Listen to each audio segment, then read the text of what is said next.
Quiero compartirles acerca del Evangelio de San Juan, capítulo 1, versículo 1, que dice: en el principio era el verbo, y el verbo era con Dios, y el verbo era Dios. La palabra verbo en el griego es logos, y viene o se deriva de otra palabra griega que es legos.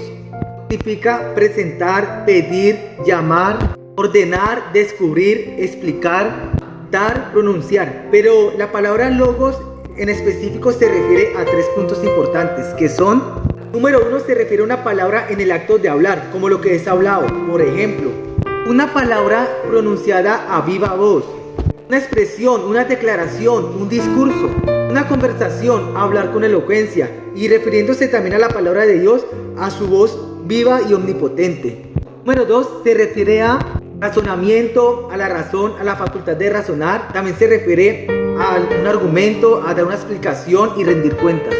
Número 3, se refiere a lo que les acabo de leer, que en el principio era el verbo, y el verbo era con Dios, y el verbo era Dios. Se está refiriendo a la preexistencia de Cristo. Es decir, se refiere a la naturaleza espiritual y divina de Cristo Jesús, mencionada en los textos judíos antes y durante la época de Jesús. Les compartí todo lo anterior para poder responder a esta pregunta de por qué Juan el apóstol comienza escribiendo el evangelio diciendo: en el principio era el verbo, y el verbo era con Dios, y el verbo era Dios. Lo probable es que en el tiempo de Juan el apóstol había ciertas discusiones, contiendas, diciendo algunos que Jesús es el Mesías, otros decían que Jesús no es el Mesías, y por eso creo que el apóstol Juan comenzó el evangelio diciendo: en el principio era el verbo, refiriéndose a que antes de que todo comenzara, el Mesías ya estaba, el Mesías ya era, ya existía.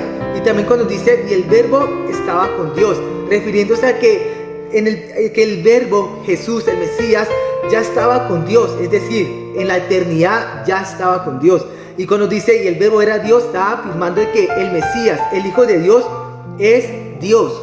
Eso es lo que les quiero compartir, de que Jesús es el Cristo, que Él es Dios, que desde antes de la fundación del mundo Él ya existía y está con usted.